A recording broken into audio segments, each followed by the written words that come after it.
bina mikwana ejenjawulo jenina si gyolina kati gwe gyolina gibangisobola okufuna omugukiro ku account bako page kwa njindabirako bwetu tukola sambuza information kubanga gwe okola nange enkola ogwange atasobola kwogera sharing asobola okwogera kola live na buli muntu yena kubanga lwera mu nyindo tulwekula feka mukimanyi bulungi mu Uganda omuntu bwayogera musango so ngati tujja kuleka babbe batwala ensi yaffe kale kyekyo kyembadde mbagamba ku sharinga then bwe tuvaawo njala mumpitire abakulu bano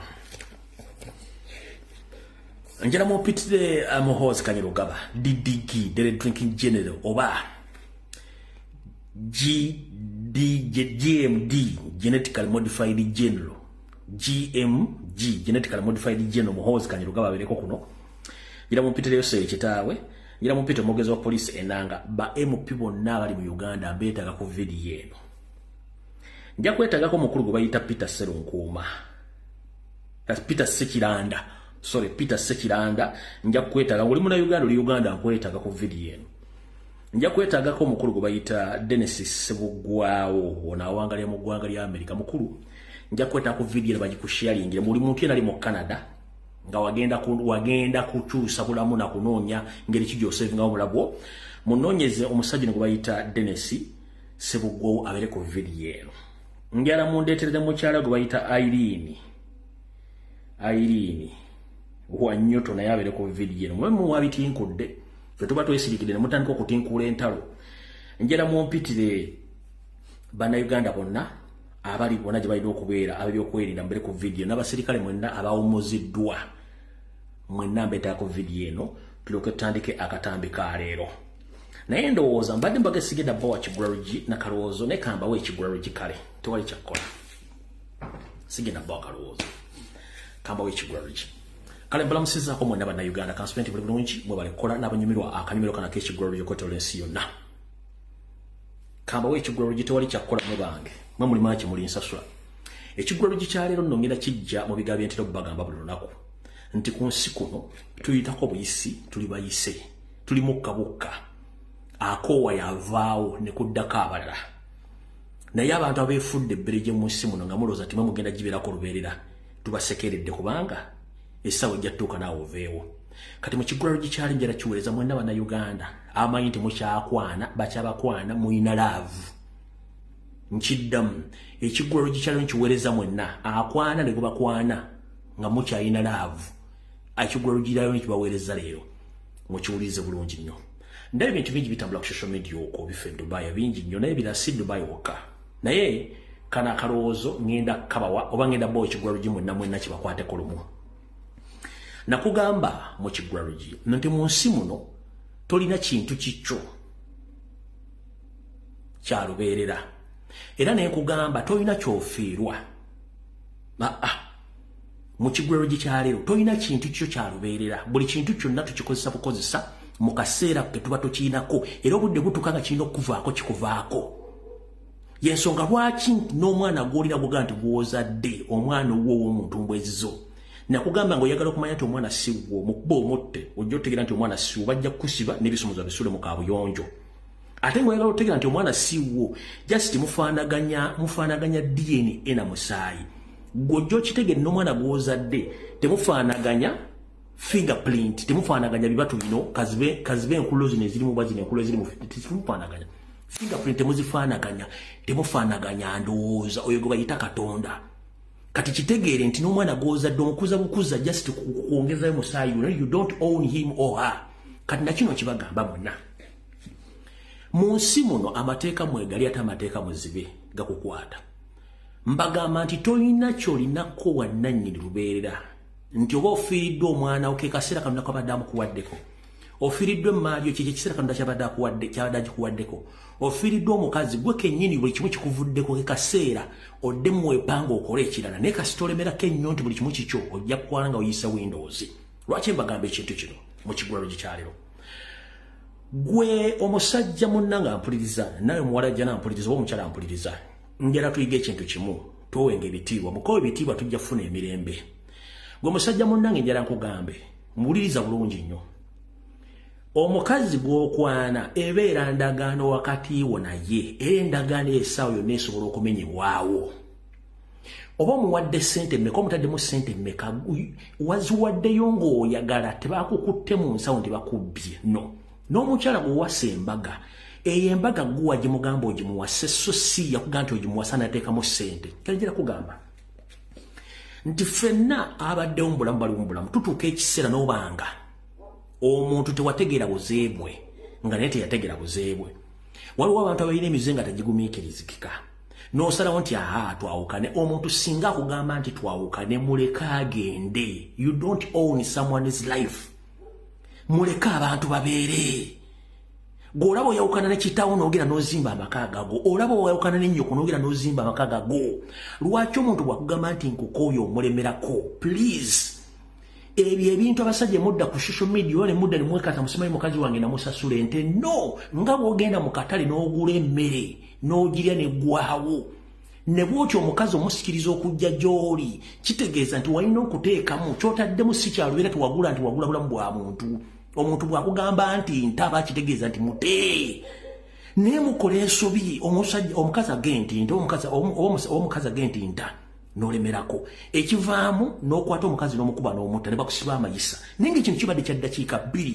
nti twawukanye gwe omukazi omusajja agenti mune twawukane tukite tulimu agenda akola ki olemeddeko mwekubye omwasse munne ne bagenda kukusiba amayisa lwaki njala tukkirize nti ekintu bwe kiba kizze tayimu ekyuka ng'omuntu alina okuvaho ekintu kirina okuva mu bulamu bwonjala mukkirize teweesiba ku kintu tulina n'olugero lugamba nti bw'osika ekitajja ddiba lya nkoko mu ngalo kyovula omuzungu yateekawo etteeka n'agamba the moment omuntu asaba divorce kiba kitegeeza nti babiweddewo mwawuka naye gwe Uganda omukazi n'olemera ku musajja azifuba mu kutondera no wabagaye nti kiwedde tambula ogenda onoonya abasajja abalala omukazi musajja baga nti kiwedde tambula nawe ogenda onoonya abasajja abalala tebamukusibaako gye mukoma okulemera ku bannammwe gye mukumufuna obuzibu olane gomuzana nagana naye mwawukana mu ndowooza n'embikolwa gwe kiki oba olemera ku munno bw'olabanga embeera esusa ogw'omulamu zitambula ogende genda mu mateeka abaawukanye n'ebintu by'okulwana n'otandika okuba munno omufiirako linga kuba omufali bajja kusiba n'obulimu ababusibe ovunde mu kkomera oyike windows ogenda okuvanya ensi yakyuka dda yavaawo kubanga walemedde okutegeera nti buli kintu kirinako akadde we kiggwerako ensi netambula ate kusigwa asose mu nsi muno ensi yabeeramu dda abantu abaagalana ne babeeramu bakyalimu bajja kubeeramu mpaka kaddala ligivuunika n'agiza gye yagijja oza mu kiwuli kibadde ekigulalo gikyaliwo tana kutandika vidiyo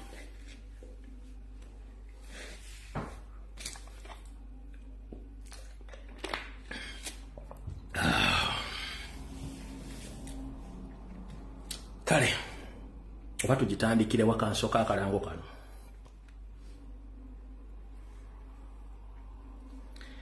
kansooka akalango kano alright mwenna bannayuganda abaagala okutambulako n'okugenda okukyala mu ggwanga erya Canada waliwo conference eno bagiyita the 3rd annual gender based violence ejjatengerera ku 29 omwezi ogw'Okwakumi mwaka 2024 ekomekerezebwa ennaku z'omwezi mu December 2024 omulamu gwayo baguyita gender based violence and integrity ejja kubeera mu kibuga Toronto ku airport Marriott Hotel ku 901 Dixon Road Toronto on M9W1J5 ng'oyagala okumanya ebisinga ojja kukubira mu tesitesi wa conference eno oba semina eno omukyala Veronica Jumba ku simu ye ey'omu ngalo nga ojja mufuna ku simu ye eri +1 647929030 omukubire akubuulire biki ebyetaagisa okuba nti mugenda mu maaso na buli kimu nga bwe kirina okutambula. Ndowooza kansooka empisewo ebintu bino 2-3 tuveewo. 1. Ng'okomredi yenna ayagala enkyukakyuka ng'okola live oba ng'osharinga video mbasomesezza ebbanga ddene ekigambo kye bayita diversion awamu kibalimi okutegeera. Bakomredi mbasomesezza ebbanga ddene ekigambo kye bayita diversion kibalimi okutegeera. 1.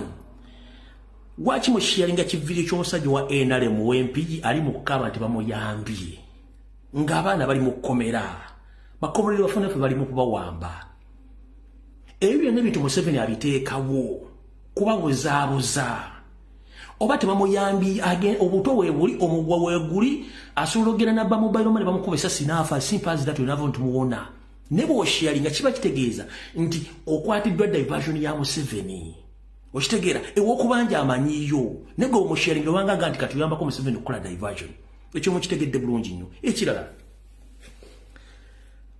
nde mutambuziza kigune MP baba kutobujega parliament bana baje kutobujega bana Museveni musajja atula ku meza n'abantu be musango ne bakuliyetinga diversion nga yagala ekwata amawulire bali mu kuba show ya president yabadde Bungereza kubanga kiyabakoze enkoko ekikola bazzukulu baayo kati okuletera kisa kya Yesu bamuwadde Washington stand RDC nga mu constitution tebuliimu gobo otegera unaku kyabitambuza kamba dizo katunde babega Yoseri yawaako Alhaji Nassan Tegese bagala owa minister nenga akimenti Alhaji Nassan Tegese bagala talina adde bitabo bitumususa mu P7 wa P4 wa P6 era nga akimanyi titasobola kuyita mu kakunguta ka parliament okitegeera era sebagala bava mu obuyinza yakubira abakulira akakika kakungula baga nti bageza n'ayita mu kakunguta kubanga singa abayagadde era akuba bukubisi muntu oyo ayitewo eriyo member parliament omwo nga talina adde senior 4 certificate nga niya senior 6 tajirina kubanga Museveni ayogedde kati mwakitegedde nti etteeka teririyo eri assistant RDC teririyo mubuukidde member parliament no eyo babateze diversion kati kiri ku mawulire simanyi eyambulaza kibadde kimugwa mu diversion mukimanyi bulungi mu constitution teri assistant RDC nga n'omusajja gwaba wadde mukimanyi nti batudda mu mbazita ethics and morals talina wasobola kuyimirira kukola kintu kyonna mu Uganda nene mukiddako ne mukiwubude mukiyalinga diversion kati yakutta amawulire buli omu kyekiriwo tuvudde ku nsonga ez'amakulu tuli ku kintu ekyekisiru oba ne muve mu diversion zimbeegayiridde baganda afe bali mu kkomera bali mu bulumi president ali mu Bungereza ali mu kulobinga akola bintu by'amagezi muleeta bi diversion bitambuza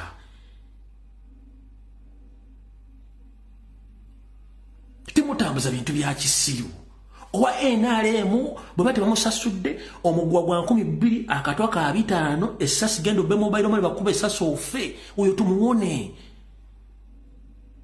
mukitegeera temu abantu budde tuve ku diversion bateze daiva kutegenda okutegeeri kati ekyemotoka kyavuddewo babaletedde ekyono kisa kyagundi kyamanyuma babaletedde uno musajja we NRM sijja banenya naye mulengerere ekewala ekyo nkivuddeko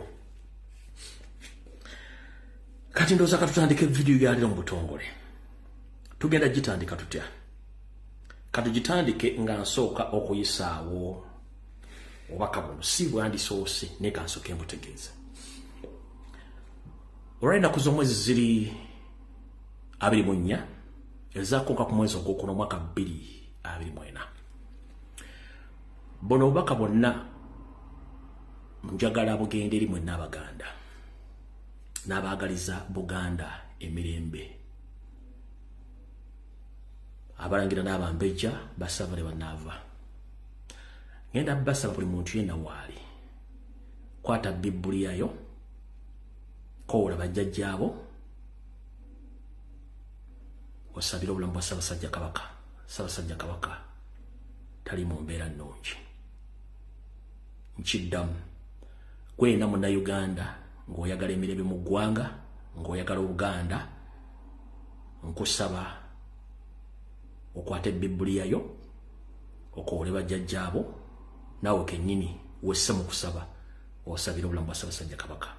Ssaabasajja Kabaka embeera yesse ennungi tewoomya ddigobe nga bwe nzinambula ensonga zino nga Abaganda abamu beewunzise balowooza nti Lumbuye byayogera si bituufu mbagamba musabire nnyo Ssaabasajja Kabaka obulamu bwe tebuli bulungi essaawa zino wetwogerera kale saagala mugambe nti saabagambye buli kimu nkibagambye njala tandika video ensonga laki njagadde ensooka empisewo akantu ako buli omu asooka ateeke Ssaabasajja Kabaka mu ssaala ze mutegedde bulungi nnyo aho tuvuddewo katandike ne mukulu Enanga Fred. Mukulu Enanga Fred omwogezi wa poliisi nkulamusizaako ssebo kansulensi oli bulungi yebaleko gy'otuusako engalo. Munnange nakulabye ejjo ku TV n'ennaku eziwedde ng'ojja oyogera ebigambo ate kyenkwagalako kiri ekintu kimu otuula bulungi nnyo ango onekedde bulungi byambalo bya Uganda bya banna Uganda basasula omusolo confident n'ojja n'oyogera bigambo nga tosekanamu n'olimba ensi n'ogitiisatiisa n'omala n'ogenda akakakodyo ko wakayiga bulungi nnyo nekyo si kyekikulu ekikulu kiri nti enanga Uganda gy'olimu naye wootudde ogw'omulimu ndowooza oliwo kaseera mpawe kaaga ekyakuteesa waawo kubanga baamanya nti enanga bwe tumuteekawo najja n'ayogera teri agenda muvunana ku bigambo byayogera ne remember enanga tolina passport baagikugyako ne family tesobola kufuluma ggwanga okujja okuwa information waaki tebaleetawo munyarwanda pure najja n'ayogera ebigambo by'okudda okuswaza erinnya lyo enanga abanyarwanda bangi bali mu poliisi lwaki tebabaleeta bwe bannayuganda bannakabala mulemi okusooka okutegeera Museveni akozesa nnyo ekifaananyi kyammwe onookuwona erinnya lyammwe mu public nga temunategeera enanga okimanyi bulungi nnyo description za uniform za amagye za poliisi neza buli kimu kyonna neza SFC era okimanyi bulungi nnyo nti mu Uganda mulimu abaana n'ebyana nti bwe kituuka ku muntu atawagira Museveni oyo abeera mulabe eri eggwanga na buli kimu ne bwe kituuka ku muntu awagira Museveni ne bwapama mu kkubo ne bwabba omuntu oli teryamuvunaana mukulu waliwo bannayuganda abali mu makomera olw'okuba nti baali bawagira enkyukakyuka nga bo bali basuubira teggwanga lifugibwa bubi abaasibwa nga bambadde engoye emmyufu n'obukofiira bumyufu nga tebakutumiza muntu n'omu waliwo abo abawagira gavumenti ya Museveni abasasulwa ensimbi nga bambala full military attires nga batambula mu Kampala balina n'ababakuuma ba mundu nabo bennyini balina emundu temubakwatako naye nga bali mu music industry bali mu art industry n'abamu bayindi video tebalina kye balina enkuluba nti bakolagana ne gavumenti temusobola bakwatako kati mukulu enanga okuvaayo kutiisatiisa abaana ba Nuupu ne mugenda bakwata biki no mu nsi zino ezaffe zitulimu ezaakula waliwo etteeka nammwe Kampala gye libayita poliisi n'omuntu wa bulijjo waliwo n'ebintu ebirelated okuba nga bifaanagana n'ebya bulijjo ate wano mu Bulaaya uniform ez'amagye ziri well marked bulungi nnyo ne mu Uganda bwe kitebe kyandibadde nti wandibaddewo etteeka nti singa osangibwa n'uniform y'amagye ng'eri marked nti y'amagye ojja kuvunaanibwa naye omuntu ayambadde ekintu nga tekyefaananyiza njagala ombulireyo gye eki mu Uganda eryambala full combat nga myufu Fred Enanga njagala ombulireyo gye eki mu Uganda eryambala full combat nga myufu njagala ombulireyo traffic department eki mu Uganda ng'eyambala white n'eyambala n'enkofiira emyufu teriyo zino ensi ezaakula zaateekawo amateeka nti waliwo military attires oba uniform nga ziina maaka ng'okusanga nayo musango naye nga bino birelated tebalina busango bagenda kuvunaana kati mu Uganda naawe etteeka gye liryo limanyi nti gye liri uniform z'amagye enjawulo nnyo kuze mwogerako njala kubuuza magye eki mu Uganda agayina full combat nga ya red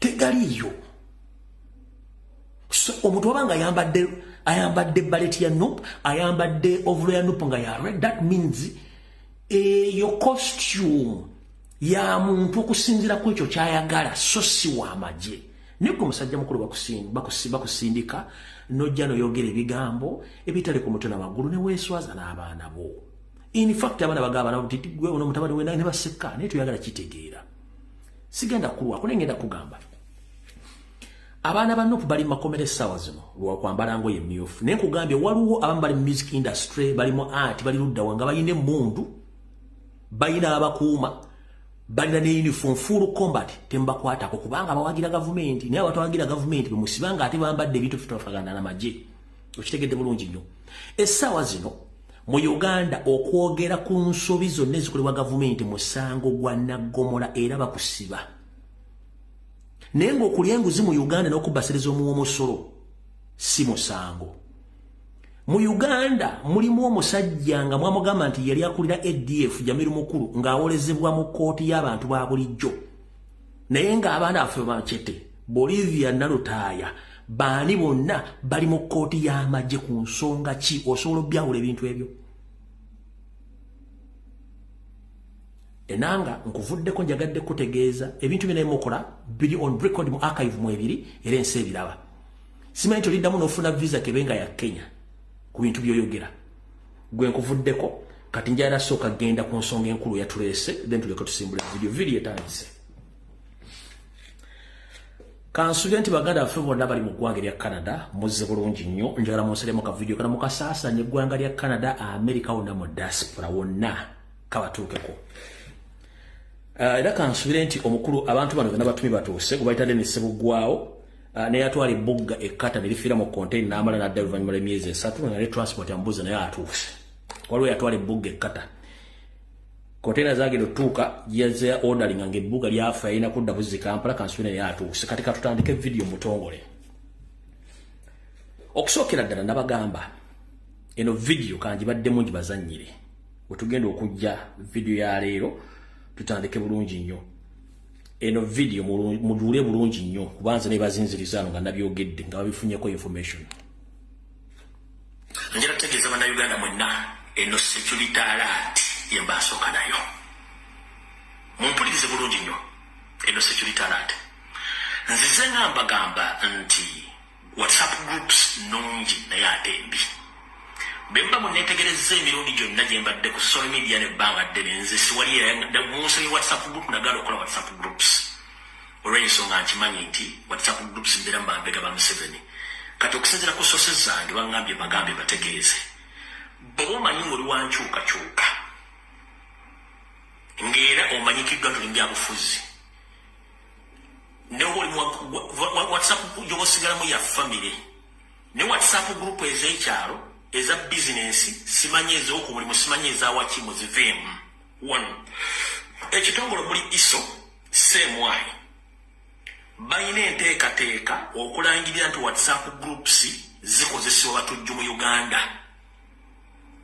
bagenda teekamu oba already mu WhatsApp groups muli mbambega abajjamu conversation zammwe ne baziwa ebitongole muri Chieftains of Military Intelligence ne ISO ne police ne SFC era ogenda okulaba batandise okutrackinga omwomu nga bakukwata nga weebuuza bakutte ddi kubanga WhatsApp groups ezo muli mbambega ba Museveni abagenda batrackinga WhatsApp groups zino kati mbategeeza bw'obanga oli munnabyabufuzi oyagala nnyo enkyukakyuka bwe nga tasobola kusiba bigambo sooka wejje mu WhatsApp group mu budde bukyali otherwise bagenda kutrackinga bakwate mbagambye mbategeeza ekitongole kya semwai ekya ISO nerya SFC bateekateeka okulangirira nti WhatsApp groups bubinja bw'abatujju mu Uganda obulwanyisa okugjako Yoseri n'okukyankalanya eggwanga so nga ate bakikola mu bukyamu kubanga WhatsApp groups awo tetugenda kulwawo njagadde bajjukiza kati mwalabye ekibaluwa kiro kitwala omunaku ekyafutuse mu ggwanga erya Canada nga kirimu bula n'ebigambo ebirala bwe bityo ne wabaawo eyatwala ebbugga ekkata konteyina yagenda otuuka nga ebbuga limaze okufa nemyezi 6 gyamalayo ng'ayagala ate ng'alowooza bagenda ddikolamu obuwunga tebasobola ddikolamu buwunga bw'ato ne tiketi yasabansaba okudda e Kampala gy'aleekaanira nga zakibuukidde mwe mu kubuukira ebyo teryamukwatira nsawo kati njala soka bategeeza abantu muli mu Canada mujje baliko gye mutuusaako engalo brother okusookera ddala njala bagamba n'obuyinza buli muntu waali tewali buzibu tula wansi oli omugaati gwo ne chips zo n'enkokoyo era weenywere ne kabbiya kubanga ntera bagamba nti wandikola ekintu okulumya omuntu butyo n'owunzika ng'oyambe muyambe ekkiriza kati abakulu bano eyawandiise ekiwandiiko kinamutaika ekitaliko mutwe n'amagulu in fact yabayambye buyambi era mwekubireko mu ngalo wadde muli ku live eyawandiise ekiwandiiko kino yabayambye buyambi omanyi wandikola ekintu okulumya omuntu n'owunzika ng'oyambe muyambe ekkiriza temutya mwajjira mu mateeka mwafuna visa ne mufuna air ticket ne muyingira mu ggwanga lya Canada ne muteekayo asylum claims za mukitegeeza muli mu mateeka mu ggwanga lya Canada tewali yava mbire tewali yalinnya lyato nti wati waliwo yayita mwena mwayita ku migration bulungi nobakoneramu okuyingira so eyo process it's officially you are known in Canada mukitegedde bulungi temuliyo irigale so musooka mukitegedde bulungi ekyo kisookera ekyokubiri eyawandiise ekigambo ekibaluwa ekyo kibakuntumye mayina bagamba nze njagala nnyo okukolagana omuntu nga teyasoma naye ng'alina common sense dani okukolagana omuntu alina eyasoma naye nga talina common sense Yawandiise ekibaluwa kino agamba yasoma era mugezi nnyo nebambye obwongo talina. Wawandiise ebbaluwa eno first and foremost ebbaluwa bwe tuba tuwandiika ebbaluwa kubeerako gwe yagiwandiise endagiriro yo ne gwogenda osindikira ebbaluwa endagiriro yo n'oteekako n'amannya go ne contact ne address naye ebbaluwa gye wawandiise mukulu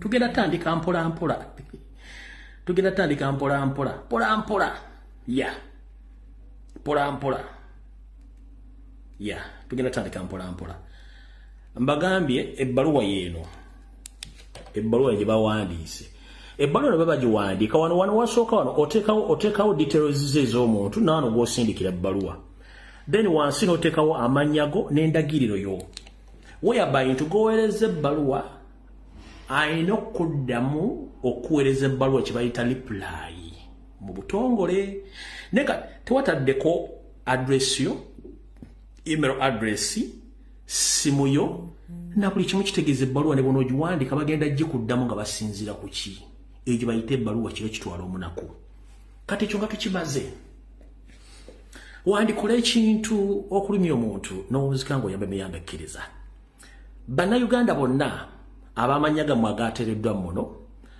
njala bagamba nti babawadde blank check confirming asylum claims zammwe whereby ono yakiwandiise gagamba nti mwenna muwulima empindi ku mabega gavumenti ya Museveni ng'ate byemwogera si bituufu naye ate ne yeewuunya nti abantu bayogerako already bademonstratings 1 week back nga balaga obutali bumativu mu Uganda engeri gye bakwatamu n'okutta abantu ne bigenda mu maaso mu Uganda kati najja n'akola ebbaluwa naye teyataddeko agiwandiikidde mu kapasite ki yawandiikiddemu kuba yagambye nti sincerely concerned citizen, a citizen of which country?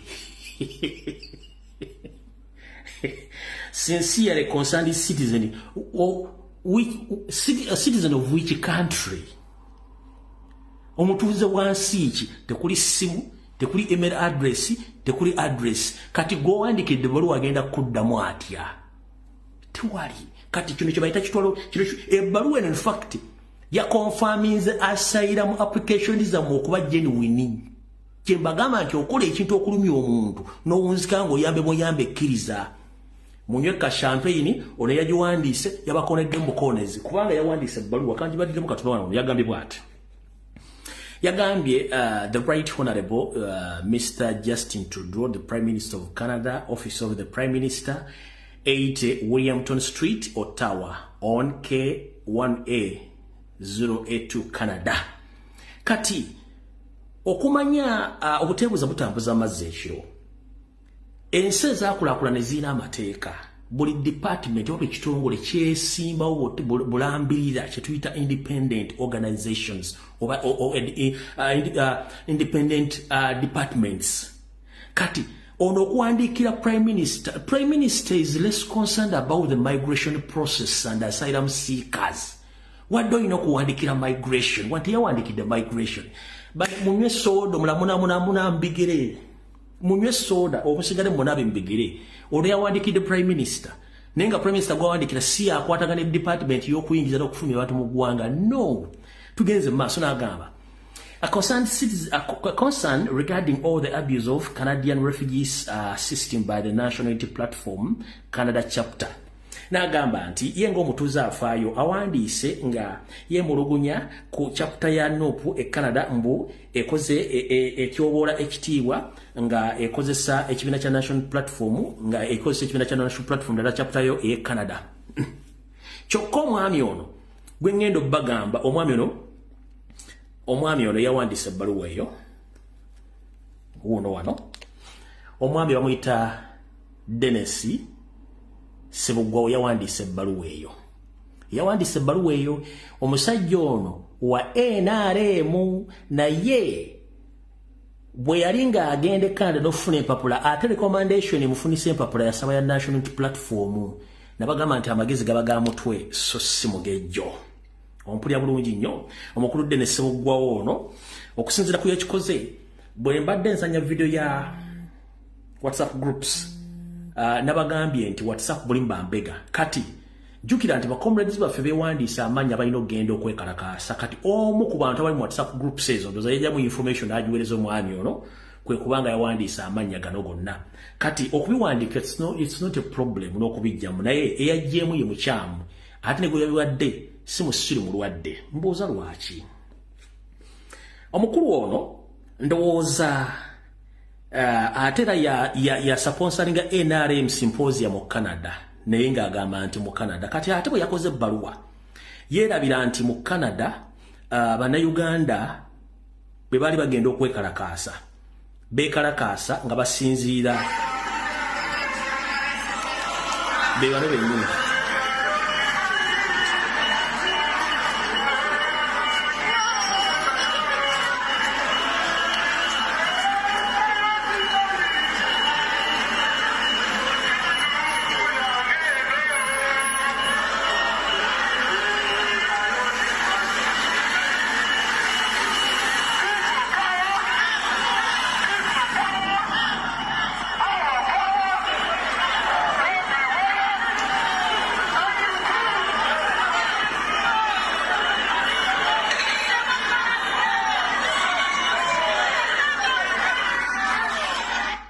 kati bogamba nti bali illegale era ba abusinga NOP chapter okufuna asylum action gye baakoze okwekalakaasa nga bawerekeddwako poliisi ya Canada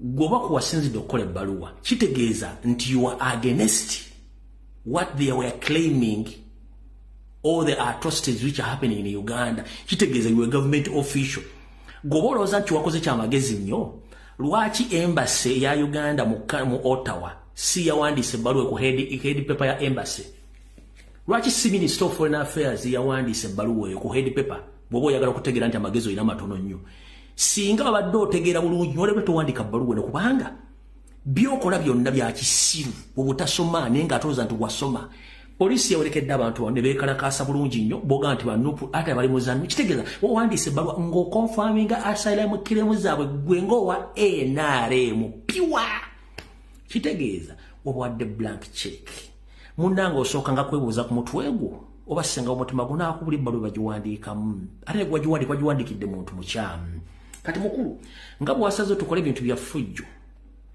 ng'oyagala okufiiriza abantu bano ng'oza nti wabafiiriza nnyo ekisookera ddala nja sooka bategeeza omuvubuka yatwala ebbuga ekkata ne lifa nga terinatuuka kkata nadda mu myezi mukaaga temuwabudde kubanga si yawandiisa ebbaluwa omuntu owandiika ebbaluwa eno ebeerako address olaba ne yagiwandiise original author teyataddeko address ye kati ate oli yatwala ebbuga ekkata ne lifa nadda emyezi mukaaga e Kampala ate n'akirebe nga teyawandiisa ebbaluwa kitegeeza waliwo ekitagatta naye ate eyo temuvaako mumuleke kati mu baana abaasoma kompyuta bagenze ne batiginya kompyuta ne banoonya address omwami yawandiikidde ebbaluwa eno era kyagenza okutegeerekera nga author eyawandiisa ebbaluwa no ku IP address ndoza mugira bulungi nnyo ye mukulu oyo Dennis Sebuggwawo kyagenza okuzuka ku website nga yawandiisa ebbaluwa eyo mugira bulungi nnyo kino kyota IP address omwana agenda mu kompyuta n'anoonyereza ani yawandiisa ebbaluwa yagiwandiisa lunaku ki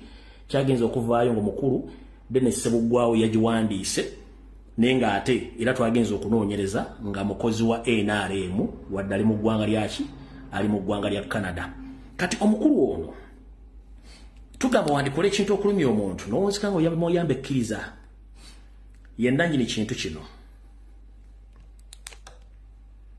ekyo bakiyita yolo ono esimufere mulwadde adiringa mu human trafficking kyokka ng'ate agaana aba bannayuganda ogenda e Canada alinga mu human trafficking kati mukulu kamba baddire mu yuno wano ayina bagamba nti amagezi gabaga muto essimu gejjo ndowooza omulaba engeri gy'asinika era ayinza okuba nga naye abulamu nga wa kati mukulu ngeri gye watinkudde nti gwe kennyini weetinkulidde akabazzi kugulu naffe kutinkulira tinku mukulu oli Canada recommendation kwafunirako empapula oba tonnazifuna wazifuna nga oyise mu kibiina kya National Platform oli Canada anti oyagala kufiiriza bannayuganda kitasoboka oli ku mukyalo mufumbo ayina amaka ewasibwa empete Canada goli mu kuzigo oli mu kala katakatika nange gogadde kukola fujjo kono na bana Uganda ne kanyono ne family yo ne mukazi no goita mukazi wo ntegeze bawo bikibi mukola Canada nza tujja kuba tu balance nze lyato bulungi nnyo tegede bulungi kati omukuru ono oyo Dennis Sebugwawo muna Uganda agenda okunoonya kibule magale diwe Canada ne bwe yatuuka eyo nasanga yate omukyalo mufumbo gwe yevulunga naye ngate ne bawe tamayika naye kambyonoone anti wayagadde ko naye kambyono manze lizenzi bwojoko nange nyonoona kati kankulabise omukulu ono ali ku mukyalo mufumbo ono nga ne bawe tamanyi ani yevulunga mukazi wo mu ggwanga lya Canada kati katubalabise nawe otegere nti ensi si nnungi nga bwayagadde okulabisa banno naffe katukulabise otegere bulungi nnyo omukyala gwali mu kwevulunga ye Irene Wanyoto gwali mu kwevulunga nga bawe ye Peter Sekiranda oye mukyala mufumbo gwali mu kwevulunga naye oye bawe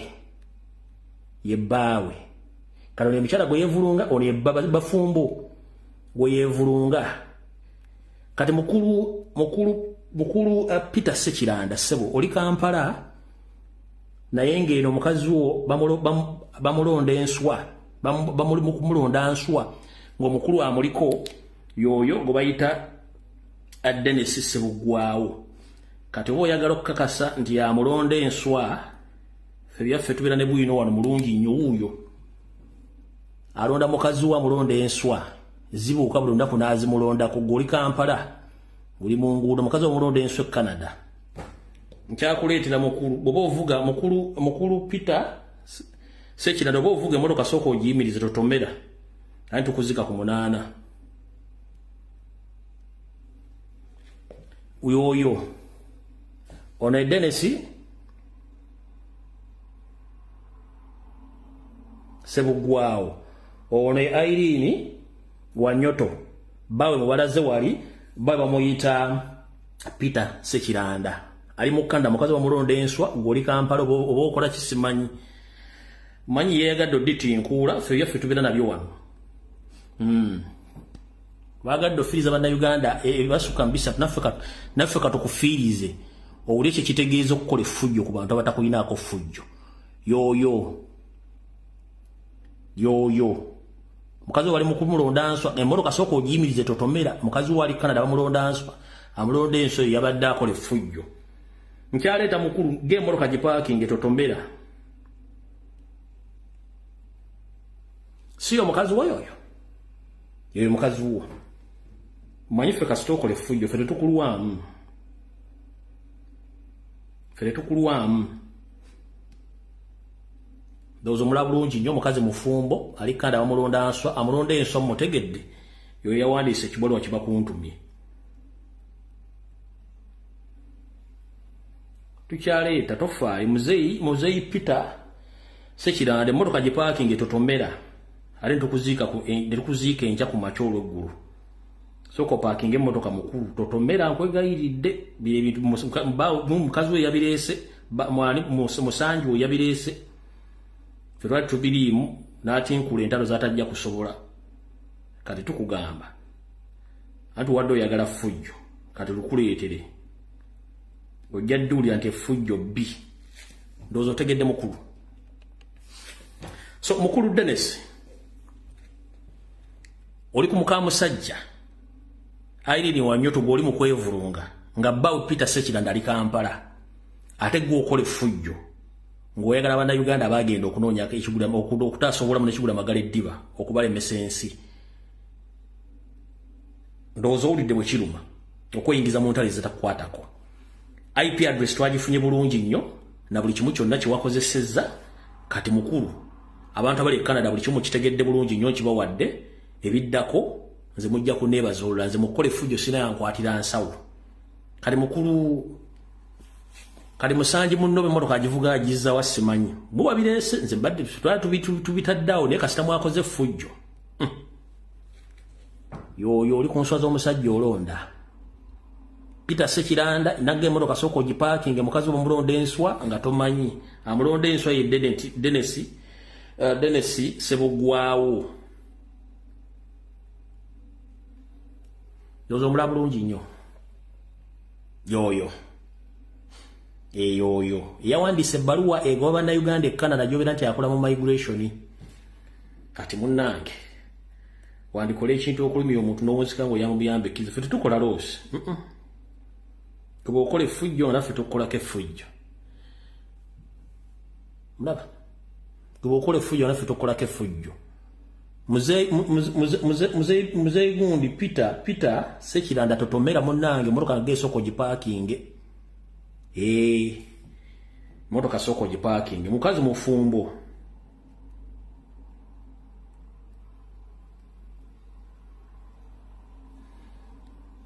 so mukuru oye mukazi wo yagende Canada ali ne kalinkwe omula bulungi nnyo ali mu good life na kine kizezengere kati wo unyo musajja ategera yamuleka Kampala na adda na kine kizezengere bali Canada bali mu kulya sente kizezengere kicho bitegedde yoyo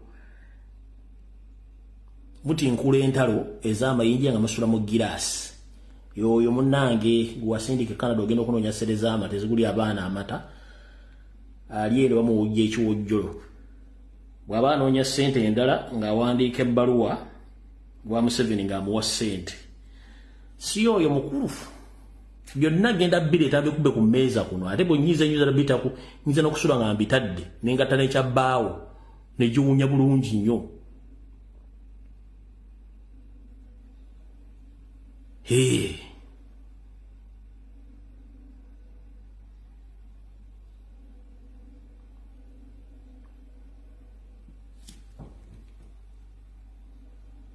oli Kampala mukazi bamulonda enswa bamuwujja ekiwojjolo goli omusajja wattu okumavuma bwana simekaganya ogenda ofuka osituka ekiro mukazi ali bamuwujja kiwojjolo mulaba bulungi nnyo kati gwe sagala kuwa nnyo budde njagadde okuteeka one mwenda bana Uganda bali mu ggwanga erya Canada mubeere basanyufu nnyo ekisooka mwayita mu mateeka mwafuna visa ne mufuna air ticket ne muyita ku migration ne mwewaayo ne muteekayo asylum claims zammwe eziri mu mateeka omwami ne baluwa gyawa muve ko oli omutunzi yatwala ebbuga ekkata ne lifiira mu container oyo talina makulu kubanga naye yabuukidde kibuukire ebbaluwa oligino gibalaze yagiwandiise IP address njibalaze yagiwandiise na buli kimu omanyi oli ye ebbuga bwe lyamufaako n'atabuka obwonka kati ayina ekizibu mu bwongo ayogera na buli kimu ne kyatamanyi mumuveeko oyo kati mutegedde bulungi nnyo ensonga ezo mwena ba comrade abatambulirako ensonga mu ggwanga erya Canada mwegendereze nnyo abantu bamulina abantu abamu si balungi mu community abasajja ba NRM bangi nga nnyongera okutegeeza muganda wange akwasaganya ensonga z'ekibiina kya National Platform mu Kampala Central omukulu Remigius Ntambi wegendereze nnyo wa comrade bo ab'ensonga wonna wooli wegendereze nnyo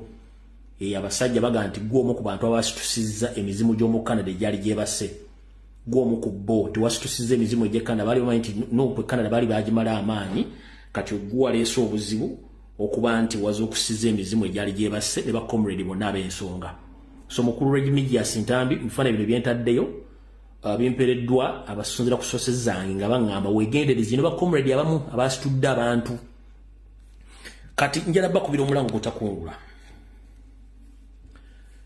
kyemwakola wiiki ewedde mukikole nnyo mpaka kuwulira nga neggumba lya dikiteta libaluka mu buliri waali buli kibuga kyonna ekya Canada mugende mulabisa omusajja ono ekikulu ensi zirimu security tewali kutiiririra mugende mubalabisa empaka kubanga ono ebbaluwa gye yasayininze yabadde blank check gye muli confirming asylum claims mu one nga nfundikira nve wano eyatwala ebbugga ekkata ne lifa bamakimanyi bulungi nti omuntu abadde yavuma Kyagulanyi ku internet ebbanga lyonna wa NRM yakiriminga nti ate yawandiise yemu ku bawandiise ebbaluwa common sense is common but not to each and every animal kati ate ali ku internet ayogera ng'avuma Kyagulanyi avuma Nuupu ate yaga nti yawandiikidde Canada gitegeeze tabali bali mu bukyamu common sense ne yawandiise ebbaluwa original author ali mu Canada tatadde address ate awandika ebbaluwa ng'aga abantu ba demonstrating abalaga obukyamu buli mu Uganda nti ate bakyamu kitegeeza ya confirmiza asylum application zammwe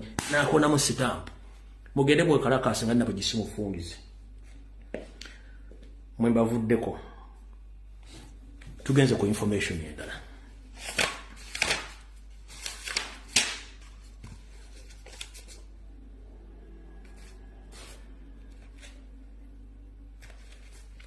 kasoke mpiseewo ndowooza neno information tuleka tusimbula video yaffe ya buli lunaku. Alright, buno obubaka njagala bugende bwonna eri bannayuganda. Mu Uganda Museveni n'abasomesa ekigambo kye bayita gerrymandering ekyakola okubeera mu byobufuzi. Buli wabawo okulonda agenda ateekawo offices z'ekimpatira zimuyambe okukola byayagala. Tubale tumanyi waliyo RDC ne deputy RDC. Bano bonna babeera ba political commissars abakola ebyobufuzi bya Museveni on a daily basis. Kati yatonzewo ne ba assistant RDCs omuli omwajiddemu n'ekisa ky'amakugunyu naye yajiddemu, which is okay. Naye njala bategeeza omulimu gw'abano eyabalonze si Yoseri yabalonze, genetically modified general yabalonze oba daily drinking general yalonze abantu bano nenga tebali mu constitution. Omulimu gw'abano kugenda kubeera ki? Okusinzira ku sources zange bandaga nti Didigi akimanyi bulungi nti ensoli maze zibali batadde ebibiina by'obufuzi ezisinga omungi tezigenda kudda. Kati agenda kukozesa bano ba deputy simanya assistant decoration RDC okwenforcinga election results okulangirira enkwezenge za Didigi zonna eziri mu opposition zibatagenda kuwa kadi nezisuubira obutadda as enforcing nga balangira results ku district okwetola eggwanga lyonna. So omulimu gw'abantu baki bagenda kukola bali political commissioners oba political activists abagenda okubeera nga balina obuyinza okuva wa Didigi abagenda okukola ekyo mwenda njala bategeeza nti ono basuubira nti waliyo okulonda. Nze mmanyi nti okulonda kuyinza obutabaayo.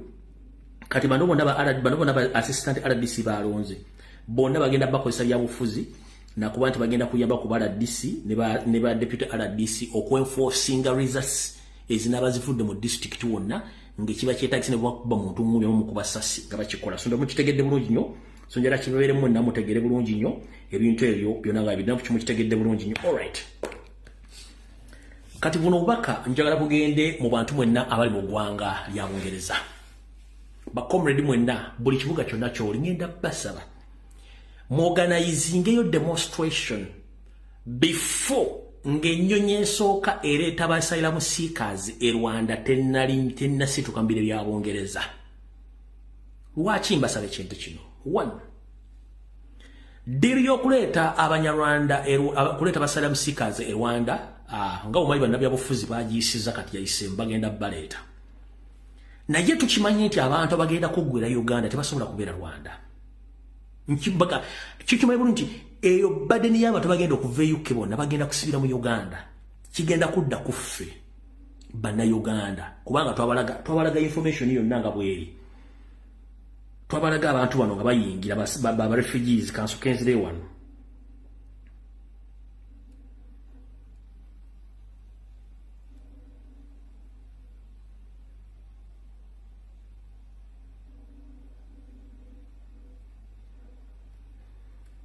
Twabalaga basayira ba refugees nga bayingira.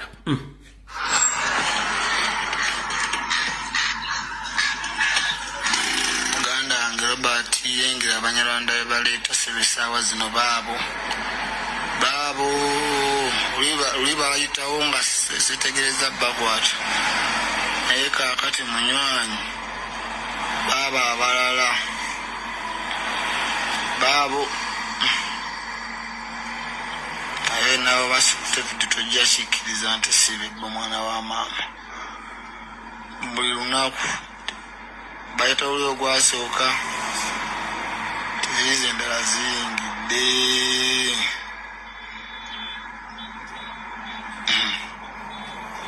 Ero bansanze neetegese munywanyi baabo nsabula baba Uganda tugiveemu tutambule tugende kubanga baba abalemererwa yo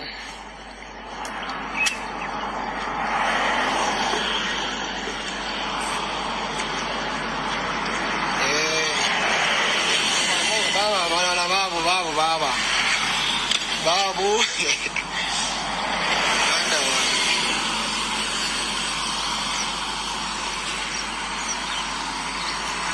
nyenga kyekiriwo olwo bawo makuba ntambula saabyogera ngamba kutu wabijja kuntera ensasa byona nyenga alright obudde tulina butono bakomredi mwena bali mu Uganda lya Bungereza ngenda basa mu organizing a demonstration ngetegeeza Prime Minister wa Bungereza Saabayindi Sunak nti ebintu bakola byonna bikyali mu system the scrum of Africa tukimanyi bulungi nnyo naye kye batamanyi nti abantu bagenda osindika bagenda komekiriza nga bayingidde mu neighboring country gye bayita Uganda kubanga bo tebame baagala bwagazi ssente mumugambe ekigambo kimu nti one ebintu mukola byonna tebiri mateeka gatoga mateeka ga nsi yonna kyekisokere kyokubiri bw'aba wuyanga Rwanda eri safe okuteeka mba refugee asooka akubire home office ekwata abanyarwanda bonna abafuna citizenship oba abafuna refugee status mu Bungereza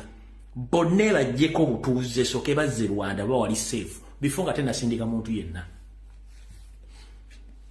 bannayuganda bali ebyuke mugambe Sunaka Prime Minister wa Bungereza nti buli munyarwanda yenna yajja nga asaba asayira mu Bungereza emyaka giri gyonna givudde baka nti kati Rwanda eri safe asookere ku banyarwanda bennyini abali e Bungereza abatikke ku nnyonyi abazze Rwanda bwaba yaga kutegeera ekituufu. It's a simple logic and a simple calculation. Inform the UK Prime Minister, but if he said that Rwanda is safe and is willing to deport all asylum seekers or refugees who are right now in UK, he should also first send all the Rwandese asylum seekers who get UK citizenship sometime back. Then he will get to know that Rwanda is safe. He should send back all the Rwandese people who are in UK, who came as asylum seekers first. Kubanga bana basajja batumanyira. Bwanga mu UK mulimu abanyarwanda basuka mitwale ebiri nga basaba bali refugee basaba buda mu bawakati bayina empapula. Asoka abajjeko buda mu bagambi nti akati Rwanda eri safe. Musoke mu modde wamwe kubanga wali safe. Then thereafter alyoka asindike y'abantu abalala. Ekijja kuba kitegerese bulungi nnyo. Kubanga obujulizi tubulina. Okitegeera? Bwanga Rwanda eri safe asoka asindike abanyarwanda bennyini abali mu UK abasindika bazzeeyo abasindika bazze Rwanda. Ogenti kale ye wadde mwajjana nga basala musikazi katongo bali safe muddeyo bwe tabagala kudda waabwe ekyo kibagaye mu kitegere bulungi nnyo mu kigawo musajja oyo Sunaka kati asoka zze abanyarwanda bakola ki abafuna status ya refugee asoka bazzeeyo kubanga Rwanda eri safe then yawensi ejja tegeera nti byakola abitegeera bulungi nnyo. Alright, onjala tegeeza ba MP mwenna ne bannayuganda mwenna nti bomanya nnyo ebintu bikwatagana ku politics n'ebyafa bya Uganda ng'olaba Uganda bagifuga gaddibe ng'alenga embwa etunda omuzigo olumwa nnyo omutwe ate obeera mukambwe nnyo n'ensaasira abantu abali mu diaspora abali mu America abali e Canada abali mu Europe abali mu UK nga bawagira gavumenti ya Museveni nenga amala n'omwezi nga tayozezza ssaati amala n'omwezi nga takubye engatto ddagala ayina insurance bw'alwala n'akuba essimu ambulance zijja mukaaga bw'aba takoze afuna ssente zimubeezaawo afuna akamwanyi naye nga ensi Uganda weetudde eri mu katyabaga naye ng'akyawagira NRM era ng'ali mu kubeega bannayuganda abaagala enkyukakyuka. Teri munnayuganda demonstrating nga kujja ku street ng'akikola just for pressure, no. Abantu abakoyo okubeera mu nsi zino ensi system oyina gikolera mpaka lw'onoofa, which doesn't apply mu Uganda. Mu Uganda bwe tumala tuweze emyaka 7 tuba tuli mu retirement ng'otudde wakolonda magi emmere yo weri buli kimu nebali abasajja bakozesa mpaka lw'onoofa nebibadde okwedde byenyini babitunda okukulabira ate mbokadde kitasoboka mu Uganda. Abantu ba demonstrating olwakuba nti tebaagala, no, bakikola okuba nti ekyandibadde kikola mu nsi bali kyandibadde kikola mu Uganda. Naye ebintu bina mu Uganda bikolagadde bekuba bibesi bannansi Nensasiro omuntu agira NRM ngoli mu diaspora wakitodda wamwe nga bana abasiru.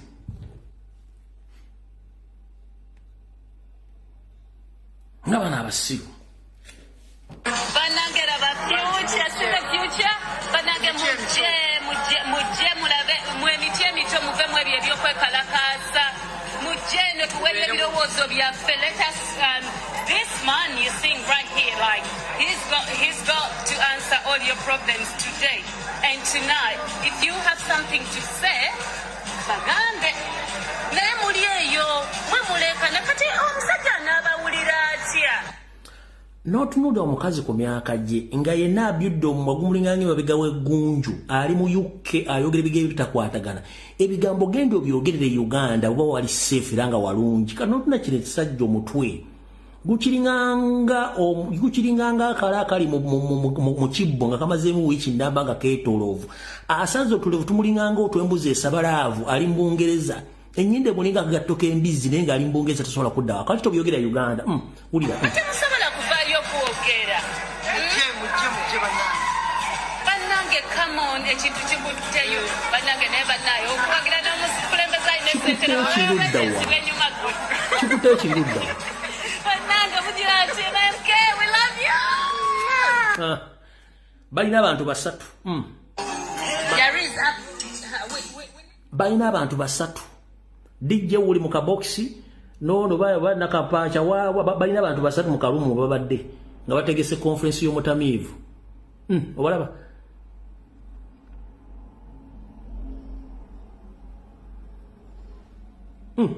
babo kati bogamba abantu nga bantu obwongo balina butono nnyo then ng'ojja otegeera yenna abudde omwagu munganga babaga w'eggunju mbwali wakitodda Uganda ewalungi kubanga muhoozi talina kyagenda kukola kyembagamba kati abatuvuddewo njana okubikira eggwanga n'oditegeeza nti Uganda abakulembeze abagisooka mbaali bagitegekedde sijja genda ku Idi Amin gwe mumanyi Ssekabaka Frederick Luwangula Muteesa yali ateekedde eggwanga Uganda mwe mulina okusasula independence ezimu ez'amawanga gatuliraanye ku ssente ze ne mbi yakola mwe mwalina okusasula ekifo ewatuukira amaato ku mwalo e Mombasa nga ekifo ekyo kya Uganda.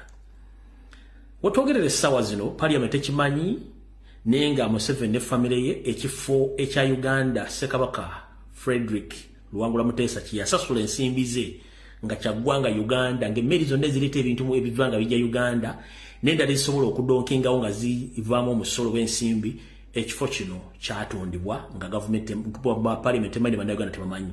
So byonna gavumenti baakitunza ekifo ekyo naye teryasobola kibagamba ku TV ku radio.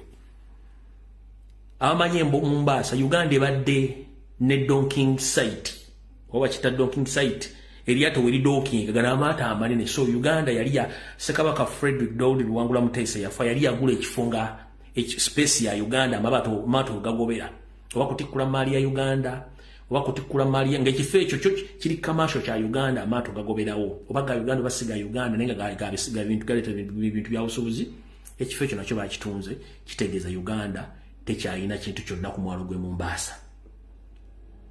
Teri agenda kigamba video mugikwata mugiraba teri agenda kigamba nakyo bakitunze kitegeeza tetulina kye tulina mu Uganda. Kati twali tuli musa nga ntegeeza abantu bonna bamba Parliament mwakkiriza Yoseri n'agenda ne yeewola ssente okuzimba standard gauge railway. Sente ze mwasayininga sente zonna Yoseri n'azibba n'azirya ensi ziri mu kulaakulana zimba railway from Uganda tuli mu kwemagaza ng'akabwa akasibe ku ggaali. Wetwogerera essaawa zino Tanzania yalonkinze train yaayo ey'amasannyalaze. Tanzania yalonkinze train ey'amasannyalaze. Tanzania yalonkinze train yaayo ey'amasannyalaze kyokka Uganda tuli mu kwemagaza ng'ate buli kimu sente twaziwa Museveni. Tunuulira olabe.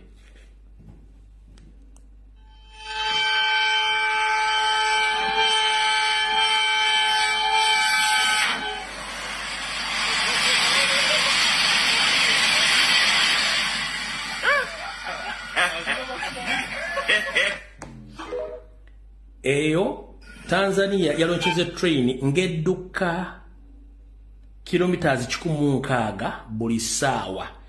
Bagimaliddeko obukadde bwa dola, bagimaliddeko obuwumbi 2 mu bukadde 2 obwa dola.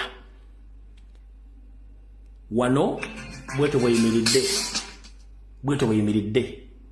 Standard gauge rate Tanzania yawedde, buli kimu kyawedde. Mwe muli mu bintu bya kisiru. Zizo Tanzania ogwayo yagumaze.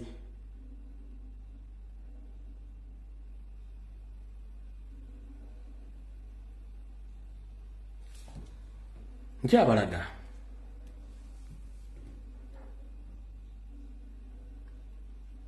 Edduka kilometers 16 buli saawa ya masannyalaze.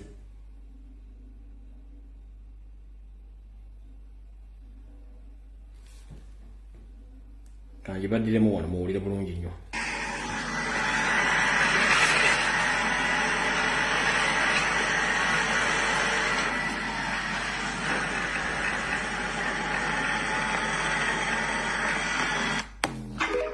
Kilometers 16 buli saawa. Najua unafahamu kwamba tulitoka Dar es Salaam hadi Morogoro, tukaenda tena na tena. Inayokuja sasa ni kubwa zaidi. Tunapotimiza miongo 6 ya muungano wa Tanganyika na Zanzibar, historia mpya inaandikwa. Safari ya kwanza ya majaribio ya treni ya kisasa inayotumia umeme kutoka jiji mashuhuri la biashara hadi makao makuu ya nchi, Dodoma.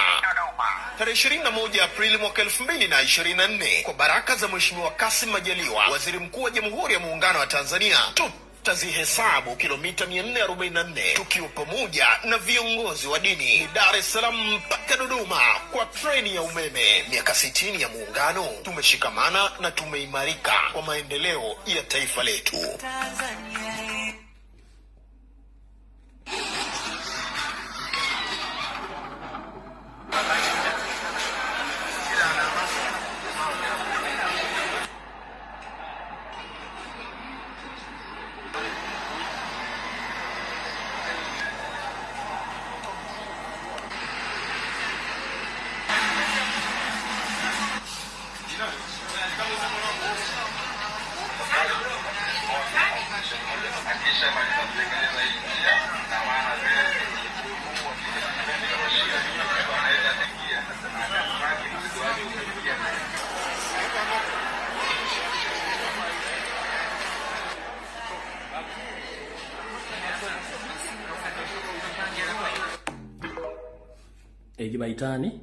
Gibaita Tanzania. Kati nojje Uganda ewaffe, nojja Uganda ewaffe n'owulira ng'oyagala kwekuba mu ttaka obulire mu ttaka offe, ekyo nayo kiggwe bakuziika ove mu Uganda nakyo kiggwe, naye ng'owulira abantu bali mu kusindika busindisi mannya mu ssente z'omuwoomusolo. Yino yaffe munnange.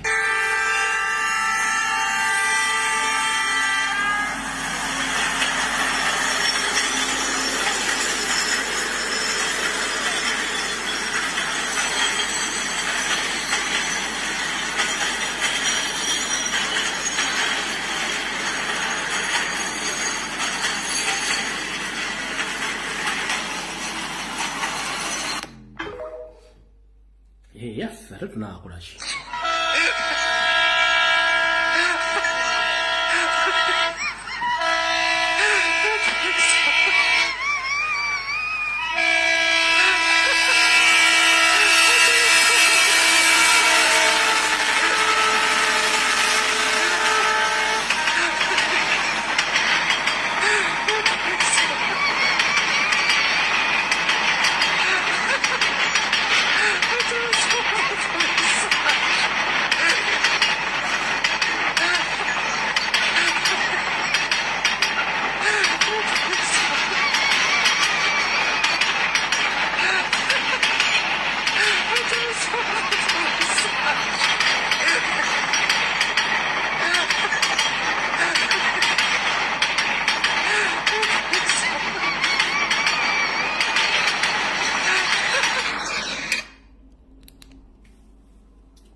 owuliranga n'amaanyi g'ekisajja kagugwamu naye nga ssente olina ozisasula ze baalya China train egaba muchaka olwetambula ene emitwe gigisindika emitwe 8 gisinga n'ebiyumba ebiriko kyokere ino omutwagu muli mu ggwanga naye nguli ali mu diaspora alinya train alinya bus in fact okusanga omuntu ng'aguze emmotoka mu diaspora aba ayonoona kubanga buli transport mini yonna weeri esobola omumutwala any time obasanga ku TikTok kubavuma basanga mu diaspora bali mu kulyamu enkwe amaine gakugula munana kyakola kati bwe tuyogera nti abaana boogera nnyo era abaana batujju kati nanulidde omusajja ono nga yogera ebigambo bino kambazanyira akatambi kano ka muvubuka ono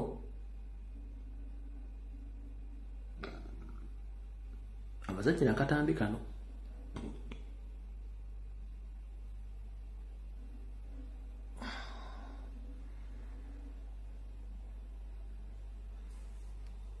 bazanyira akatambi kano kono minisita w'ekisiikirizo omupya Balamu ng'ayogera bagenda kusomesa abaana patriotism mu kkomera either next week or after next week to look at we shall visit prison centers to rehabilitate with the patriotism lectures in these centers to know the challenges and problems these young people are facing in those centers. So we intend to write to the Commissioner General and we hold these patriotism lectures in the different prisons and police stations so that our people know their role as Ugandans. They need to be patriot, not thieves, not rapists, not defilers, not goons. They need to be good people. They should not burn their tarmac. They should protect their tarmac. They should not kill animals in national parks. They should protect them, the wildlife. They should not abuse elders. They should listen and learn from elders. So we are going to have those lectures in a different, and they are open lectures. So whether you are any UP, whether you are any RM, we shall listen to you. And we shall know your problem, and we shall be messengers to your families and even to your lawyers. That is a project that I think is good to reconcile people and also to mend and rehabilitate people. It's a healing process. So we are going to start with the healing process. We are not go to Chile to pose around and take photos the way others were posing last week. How do you go to see prisoners and you don't even have a small bag with a loaf of bread? Honestly, in any UPU, Magala Nyobutala. Mukuru junior minister oba shadow minister novice minister je baliko jotusaako engalo balambalo gahare gwe kenyini weetaaga redemption weetaaga kubeera nga osomesebwa naawe ofunodde engulu kubanga ebiga byonna byogedde biriko gwe wano tewali mwana mu makomera ali mu kkomera nga yeetaaga okusomesa patriotism no already ekintu kye babadde bakola nekitukola wano. This is what we call patriotism. Tusomesa abantu okuba kuwagala ensi yaabwe n'okubeera active okubuuza questions. But the problem is oba ekizibu kiri nti mwe mutula mu office aba NRM temusobola kulowooza nti bya basobola okuba challenginga ku nsonga ezimu. Kati buganda mugenda kusomesa abaana patriotism ate nga already ekibateesezza mu makomera ya awareness gye balina about their country. Kati kyoba otegeeza bw'ogamba nti muba protecting obutarapinga nakugamba bala mu lumu ojja kunyiza ndeeta wana abaana bakuweko obujulizi bwalepinyira mu makaago abajja okukolera coursework. Bala mona kugamba nja kuleta na abaana lumu abawala abadduka dda mu Uganda nga balepinga nga bajja okukolera coursework. Ne muogera nyumba mutuse mu office bala mona kugamba nkwata mpola. Munja kujja nja kuleta na abaana bakole. In fact kati lwakubanti osobola okukunalizinga mu kalengeri gy'oli minister osobola batuusaako obulabe. Nega mmene male ekyuka bada bana bajja kuleta information nga balina obujulizi walepingira mu gundi mu apartments opangisa nga bazza okolera coursework. Tekuli mwana ali mu kkomero mbu yale temuli mwana nupugo bali kumwasi bambu yalepinga muntu. Taliyo. Temuli mwana nupugo mwasi bambu yali kya chorus ya mocha noddawa. Okuuma obulwa kubaga nti mukola bikyamu kye kizibu kya Uganda ekyo n'ogamba watego genda basomesa. Gwe kenyiri weetaaga kusomesa kubanga tuyagala ggwanga lyo. Minister atamanyi buvunaanyizibwa bwe sikulabangako. Kubanga obeera otya minister nga tonenda mukazi waka. Gwe kenyini tuli mu ffumbo. abaana bo olinawo simanyi obateeka bamu gwe kennyini weetaaga kusooka kusomesa nakujjanjaba moto kubanga oli mulwadde wa mutula kuba tomanyi ekizibu kyemulina abasajja ba NRM bakuwa ofiisi naye nga tolina buyinza Balamu Barugahare ofiisi yo bw'ogisobola bulungi mu ssemateeka omanye ebyokukola ebintu by'oli mu kukola si bye ebiri mu mirimu gye bya ofiisi no ekkomera oba makomera mu nsi yonna galina ba counselors mu kkomera tebasomesa yoba ne babasomesa patriotism no mu kkomera basomesa bantu kubayigiriza mpisa nakuddamu kubeera mu bantu okwagala eggwanga kikuli mu musaayi tebakisomesa muntu kati mukulu yogera mpola ku bigo by'oyogera wagambye SG ne Lupu ne presidenti mbubajje bawandike appoint basabe obatwale wa Museveni nagati bagalo gende wa Museveni. Who is Museveni by the way? And why do you think that Museveni is very important in Uganda? Museveni is a bandit, he's not a Ugandan. Echuna churchman. That's why inti mwabakozesa bukozesa okujja okukola emirimu gye. Museveni is nothing. Ngobote buyagamba talina kyali. He's a bandit. Omuntu ayagala eggwanga lye tosobola kwata muntu akugamba nti you are making a mistake. Nkino ekikuddamu Balamu. Mwandibadde very proud nnyo nti at Kyagulanyi's regime many people have come out to talk about the issues of that nation, of that country, Uganda. Nti abantu basemye ebintu bingi kati bategera politics. In fact abaana emwaka tamwandibadde mwabatadda kubanga eyo simbo ebalaga nti bana Uganda they know they love their country and they are there to defend their country.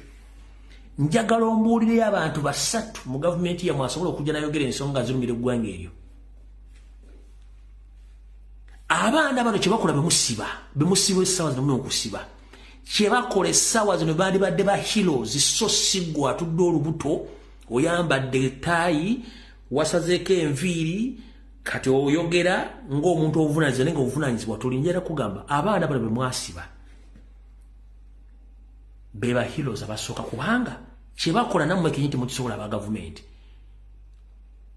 okitegedde bulungi nnyo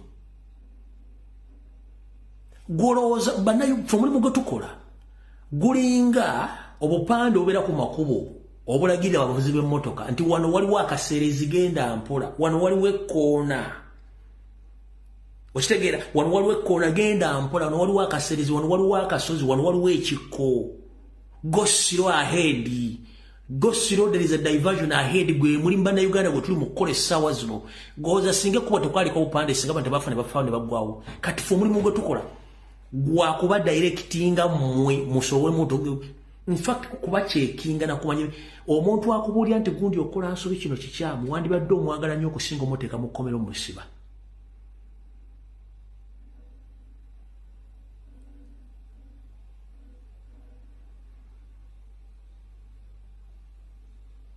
nemmwe omuntu abaga nti kino kikyamu Tanzania emaze gejjirero yaayo emaze obuwumbi 2 n'obukadde 2 wa dola ewedde Uganda tulina ki so if we come out to talk about this nti oyo mutemubi Kenya very soon egenda jiro nchinga across Kenya bwe twogera kwa oyo mubi Rwanda eyayo very soon egenda jiro nchinga kino kintu kibagaba Uganda mugenda kulanga Rwanda ero chinze standard gejiro yonge jugudo officially Uganda tusigale wano wakati ngale tunache fakati tulemo okwogera sebo tulemo okwogera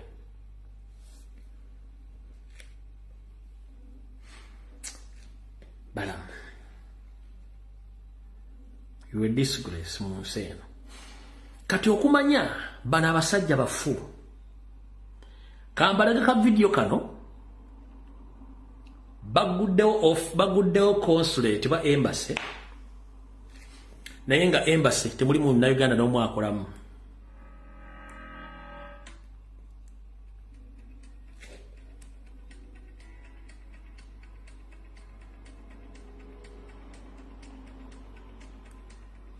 embassy ne consulate eri Beirut niyo ogenda kola ebiri mu consulate ogenda kutya ebiri mu embassy kati ko jente embassy ogenda kutya ebiri Beirut sigenda kuta sound eri mu corporate ngenda kuzanya buzanyika video sigenda kusta sound eri munenga eno consul ba embassy bagudde mu Beirut tebuli mu Uganda no yiyo sigenda kuta sound alimu obalaba kutandikira kwa soka ku receptionist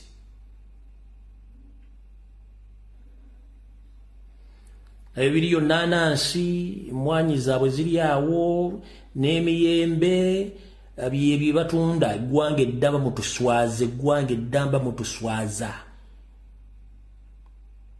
yo consulate ya Uganda Beirut nete muri muna Uganda gwalabe mu video mulabe mu muddugavu n'omu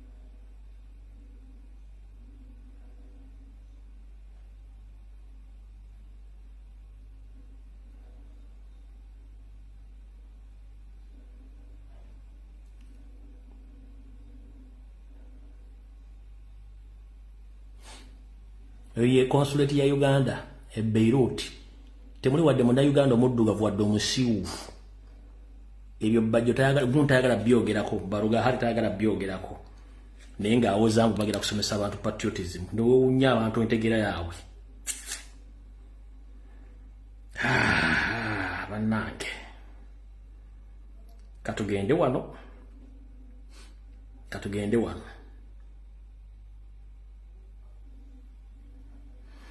kati mwenna ba officers abawumuziddwa mu magye n'abagenda okuwumuzibwa be very careful mwenna ba officers abawumuziddwa be very careful bagenda banyiga omu ku omu bano bawumuza bano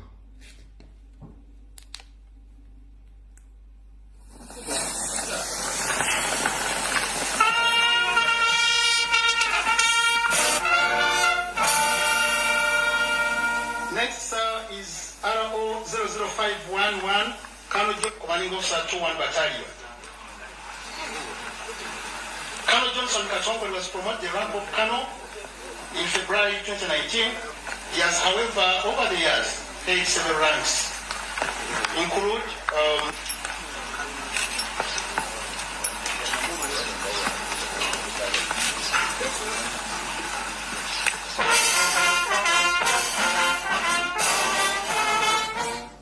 sigenda balwako wabulamba gabi muri bagezi mukwate passport zammwe mufulume eggwanga eryo ng'obudde bukyali bwe mutali fuluma ebiddako mwe munaamanya kati ffe kye tukola kye bayita awareness oba okutegeeza eggwanga bannayuganda bonna mu nsi yonna bakimanyi nakano kankabazanyire muliko mutegeere bala mukyatamanyi bali aba Canada kye baakoze tebaagala abantu bategeere nono munnayuganda gyawanga yalabisizza Makale ku social media katambudde. Where are you from? Uganda. What do you like most about being from Uganda? I am Ugandan born and raised. So what's the best part of being Ugandan? Eating matoke, which is it's a green banana, which we boil. We have it with stew. Grounded peanuts in a mashed form. Yeah. What's the worst part of being Ugandan? The president is never in Ugandan. Yeah. He's Rwandanese, yeah. He's not? No, he's not. He's not Ugandan. No Uganda native. Just a dictator from Rwanda. Facts. List 5 mineral resources found in Uganda. Right now we've got gold. As far as I know, that's it. Just the gold. Good. Kati ekyo Museveni kyataagala ensi emanye nti refugee omunyarwanda dictator yava e Rwanda yensonga lwaki asindika bambega bangi nnyo okuba nti batawaanya n'okukyankalanya eggwanga. Kati njagala genda ku bantu bano wammanga era njagala bannayuganda mumpulirize bulungi nnyo. Mu Uganda Museveni yali tafunangako challenge emuchallenginga ku media. Kyovola bakozesezza media za Uganda buli lunaku okubanga kubeerako ba panelist abadde campaigninga okuvuma n'okutyobola n'okussa wansi Kyagulanyi naye era balemeddwa. Naye ensi ekirungi eraba ngenda basaba ekigambo kimu eriyo abantu bannamawulire abaalemwa nga banoonya wa bagenda okwesigama botya bwe bafuna ensimbi. Naye kyebeerabidde nti buli video gy'okola ku social media oba ku TV, video esigala mu archive. Era ebibuuzo ebyo bijja kubuuzibwa botya bw'asiiganga ettoomi n'abaakusasula mu kukola ebintu ebyo. Ba YouTubers abali e Kampala mwenna basinga obungi muri state funded okuvuma n'okuvula Kyagulanyi. Abasinga obungi mbamanya. Naye ngenda kusaba Mr. President n'ekibiina kya National Platform, omuntu yenna nga tawagira nkyukakyuka era nga tayagala Kyagulanyi mubamanyi bulungi nnyo, era tembawabudde mbaveeko kubanga bali gwe mulimu gwabwe. Naye ate era okimanyi nti omuntu nga takwagala era tajja kwagala ne bw'onookola ekirungi ajja kifuula nti kibi. Ekyokulabirako ebyabadde Bongereza byonna era wabaddeyo abantu nga gye ekintu yakirabye n'ayogera kirala nnyo, abo nabo gye bali. Naye ekisinga okunnuma n'okuntawaanya omutwe ye Munnayuganda ali mu diaspora nga bamusasula pawundi 2,000 ku 3,000 buli mwezi okuba nti abeega bannayuganda banne naye ng'asula mu council flat. Njala bategeeza ne concert gye yalina okusooka okubeera e Crystal Palace, bannayuganda bennyini be bategeeza security y'omu kitundu ekyo ne ba property owners temugeze na mukkiriza abantu banno papa okolerawo concert yawo bajja kwonoona street, bagenda kwonoona buli kintu, bantu bafujjo nnyo. Ne bategeeza ne committee ne police. Bannanyini kitundu bagamba nno concert ejja kubeerawo. Ninga bannayuganda abamu beeyita, abamu in fact beeyita n'aba bloggers, abamu beeyita n'aba elites, abamu beeyita ba celebrities nga bali Bungereza awo. Ninga ne ku shati omu yalabiseewoko ate nga mukazi mumanyi eyakoze ekintu ekyo yabadde leading spoiler okwonoona Crystal Palace venue okugyonoona, naye nga ate era kyobola ne mukazi gwoyina ebizibu wazaala ebimongwa. Omanyi abantu abebizibu bagira nga tamanyi lwaki bibagira. Osooka lwaki nze nina ebizibu naye nga neefuula nti ndi w'amaanyi naye nga toli w'amaanyi. Mukendeeze empitambi y'obusungu n'obukyayi mutuvumisa. Mumuzeeko ku ngalabi omuntu batumwagala mwesonyiwe. Ne n'otuuka okukwata essimu ogende ku poliisi okuli bannanyini bizimbe obage nti bagenda kwonoona ebintu nga ddiri baali babyonoonye. Nga ddiri baali bakyonoonye. Nga goli ekikuli mu mutima kugenda kwonoona show ya musajja oba kwonoona venue ya musajja wagenda okuyimbira. Kati kale Crystal Palace mwagyonoonye n'afuna Intercontinental O2 Hall ali n'akubiramu omuzika bane bajjula. Ne muvaayo ate ne mwogira birala. Kugamba okutegera kwammwe diguli y'obukyayi n'obutaagaliza.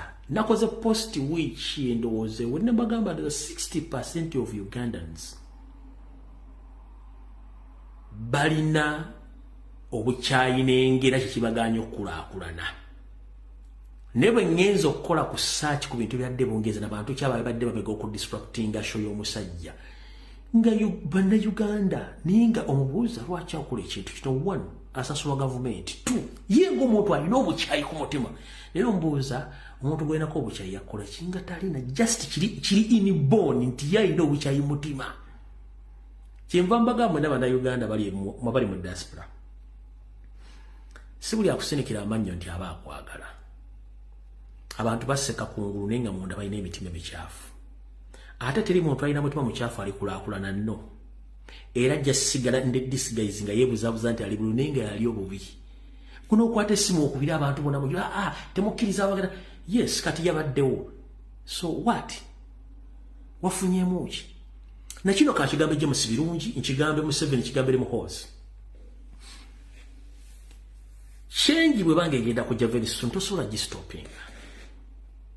Mwasindise bambega okuva ku Ssemwine ne Iso ne esogenda okudisruptinga show n'okuba nti muntu osobola ku Kyagulanyi. is still alive and kicking. Esete mwonona zawereri. Mube singa ku lugambo. Olufu. Okitegera? Sente ze mwonna okuteeka mu basipayi bagere basipayinge ku Kyagulanyi. Mumala biseera muteeka amalagala mu ddwaliro. Mukole enguudo, muzimba amasomero. Temuna kimugenda kukola.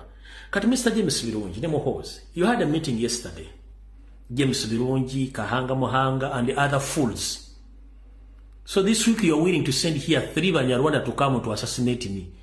I told you I'm a free man, you come.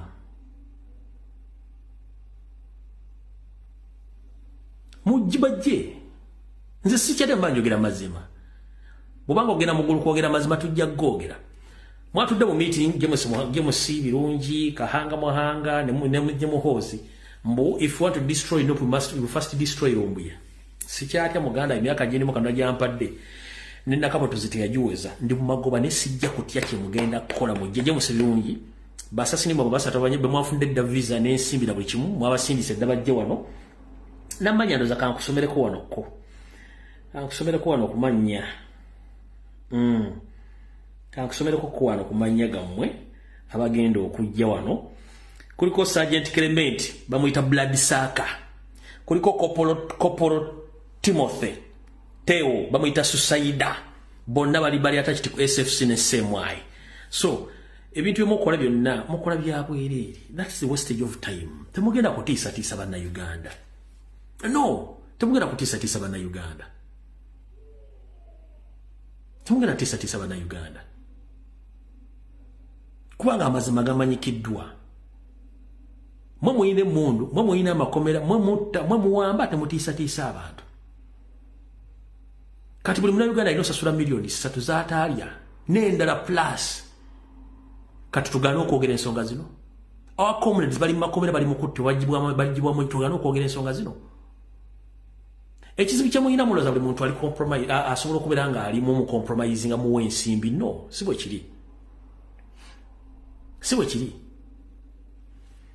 Kambaza nyine nakana ka video. Kubana bagamba Museveni alinga bakondakita ba taxi. Yeka sita kutuusa mu taxi munda. Tonyega ayagala ate bava bweru basinga okwagala.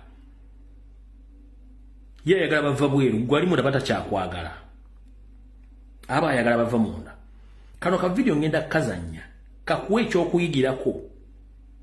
Nti to trusting Museveni n'obulamu bwonna yensonga lwaki faamu tulemeddeko. Wulira. President Yoweri Kaguta Museveni yesambye ebizze byogerwa Minister avunaanyizibwa ku by'amateeka Norbert Mao nti Democratic Party wamu ne NRM bali mu nteeseganya ez'okukyusa obuyinza mu mirembe. Museveni ategeezezza nti okusendasenda Mao okwegatta ku gavumenti eramula kuno kakodyo kazze akozesa okukendeeza ku bamulwanyisa.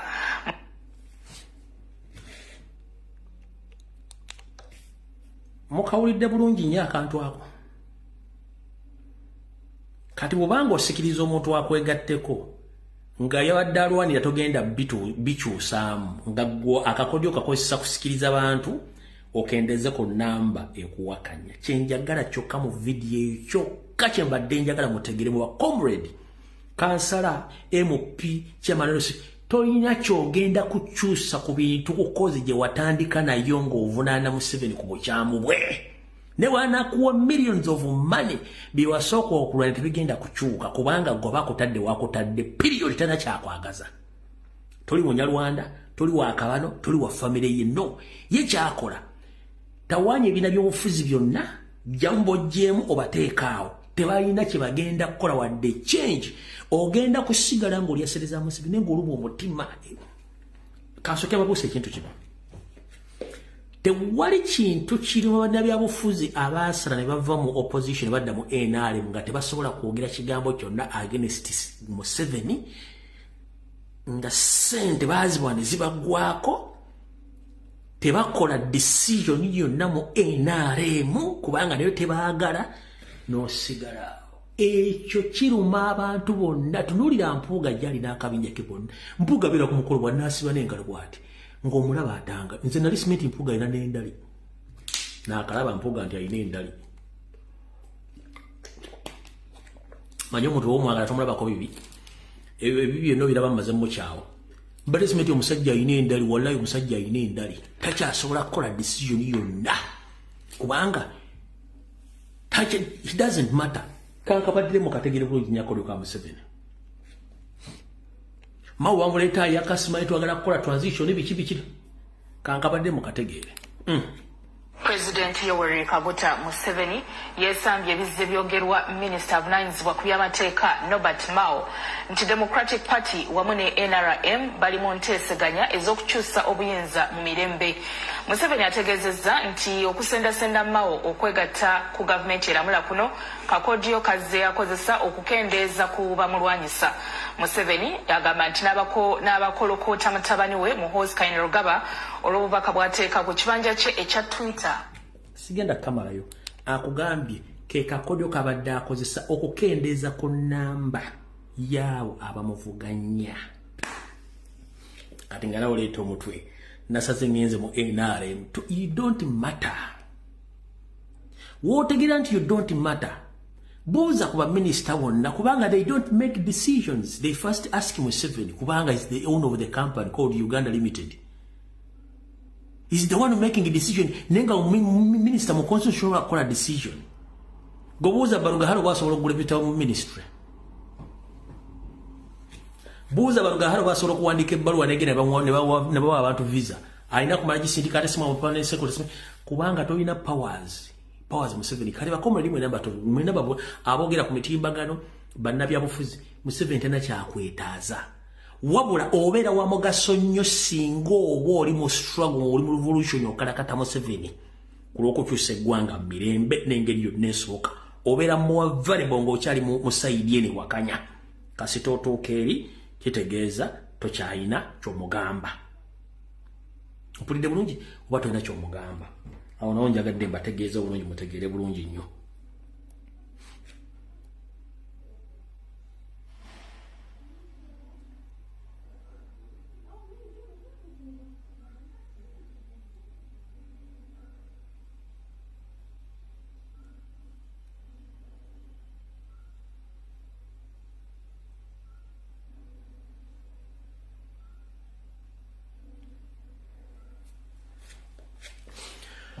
Omuvubuka ono mulabidde ebbanga ddene nnyo lyeyita mutabani w'abalangira awo mutabani wa Mumbejja yayita Sava alina TV bagiyita TV10 yakola ku TV banga ddene nnyo n'omufubutula naye omulimu gwe bamukwasa kuteeka Kyagulanyi wansi kumukola buli kyayagala naye sitira nnyo muwa makulu ngenda kuzannya ka video ke kaddakiika 27 kano then mulekicyalinge mu katono nnyo mayite mwagala mulaba nenjala muzannya ka video kano mulekicyalinge mu katono nnyo omanyi tulina ngombe egamba nti kyotasobola okirekeranga muno n'akisobola kyovula baga nti ekiwoomera matama abiri bwe kiba tekiwoomera matama abiri gobona nga alumbuye programu zaakola si ntuufu kwata essimu yo kola programu entuufu ezizo people will follow you. Bolaba Kyagulanyi nti alimba gwatalimba oyina mandate etandika political party yo n'otalimba bantu. Mukurudini Sava mission gye bakuwanzibu nnyo oyinza n'okulema ogizimbamu ennyumba if I'm not mistaken tosobola kulwanagana na revolution gwewunye ebbanga limaze ng'olwana ne Kyagulanyi bukyanga kwa contract kikyo kimukyusizaako oba gwe kikyokyuseko tolina ogenda n'okola video ezimu olumu bonna bakutonagana omwana baategera lunaku ki not because totegera naye no first and foremost olina akasajja ku mutima ne wowe oyogera akasajja kakulabika nze ngenda kuga ekigambo kimu olunaku lw'olimanya nti koosi wasoma nkyamu era togenyiddwamu ojja kuba oli mu kabuliyo ate nga very soon kabuliyo ogenda gifeesinga okusinziira ku sources ennina wayogedde mukana akatambi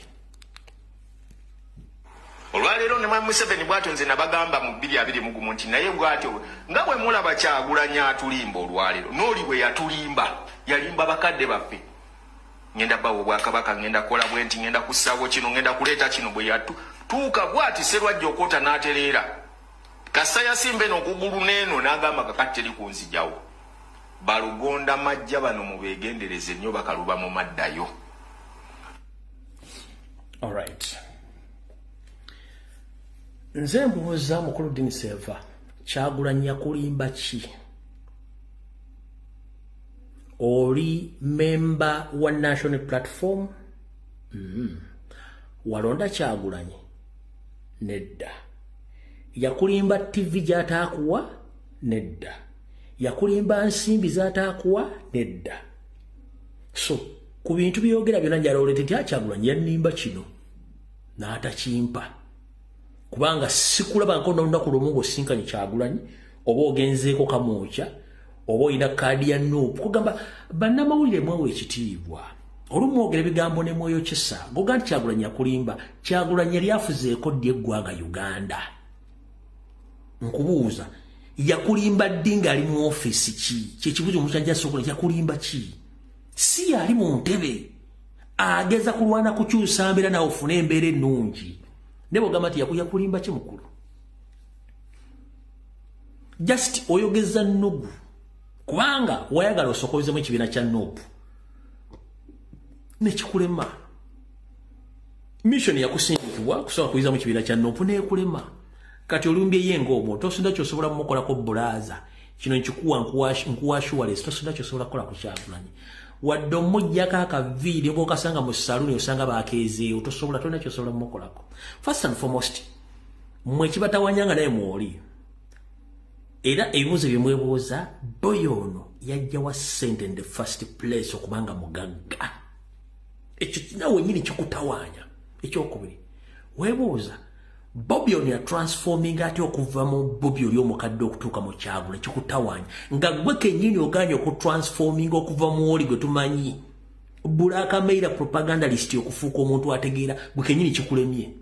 Kati ogatte bintu bingi muganda ngo ojja kwabika Kyagulanyi lwazi bw'olwekoonako gwofa kyekizibu kye mulina. Gwe ng'oggyeko TV10 gy'olinawo kyekira ky'olina mu bulamu. Era ani akumanyi? Ani akumanyi mu East Africa?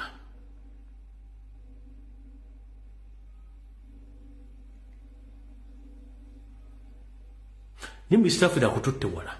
Mu Uganda osobola okukola birthday party y'onoweza abantu 1,000.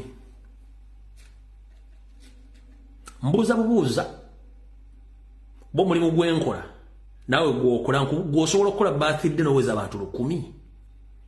Kati emikwano gye egiri mu gundi egiri mu ssako ye y'amawulire osobola okukola birthday n'oweza abantu 1,000.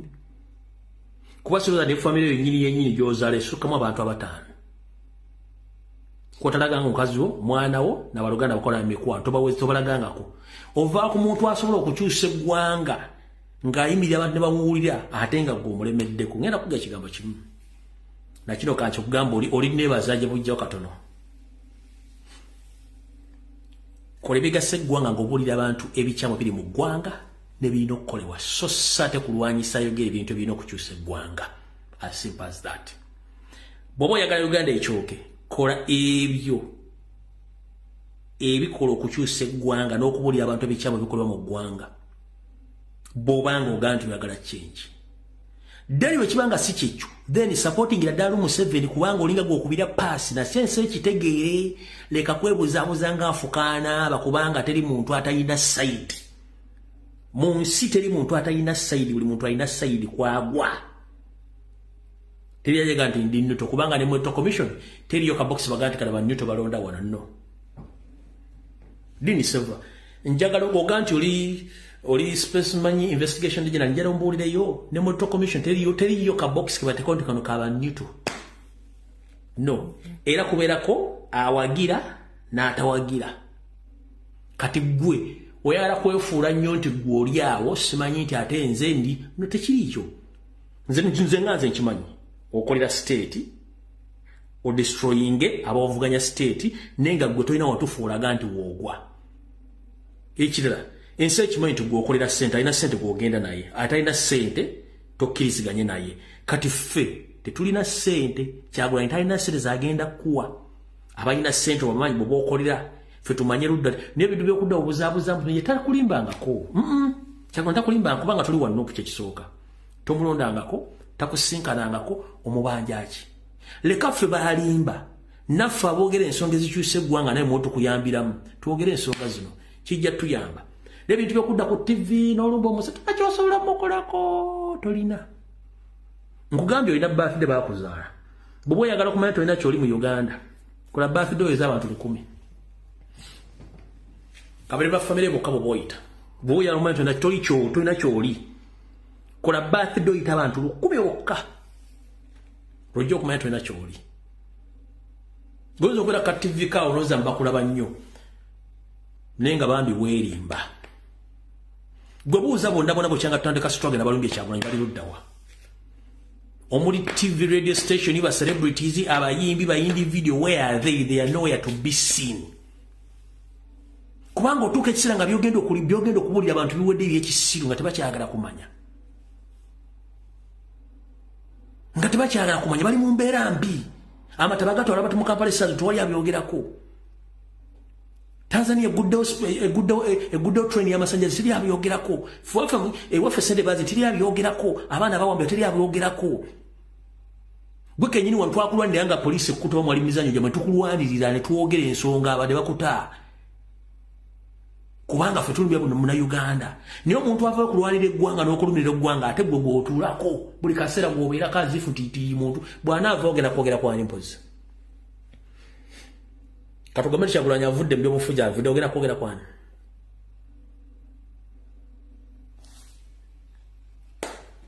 style up kyusa ngenda kukusaba sikulumbye kugabuga ngenda kukusaba kyusa enkolayo kano nakalabira nga dino gayo ono kiki bugamba akulimba ki tana kyakulimba takulimbangako batomulondangako toli wa Nuupu kati abakulimbye ekiddala nze nkugambye teri muntu gwe bayita nti ali mu Newton n'emmotoka yennyini bwe banga eri mu Newton ogiteeka mu Newton oli abalina kyalinda okukola naye amala agisimbula agijjo bagiteeke mu parking as simple as that kati bwoga nti gwe oli Newton simanyi investigation journalist baabo mala biseera nikyo li yakuba Kyagulanyi naye nkugamba ojja kukomekeza nga ne TV 10 ogitutte mu ddiiro lyo nga tewakyali muntu yena gojjako interview wadde akujjako interview gwe kennyini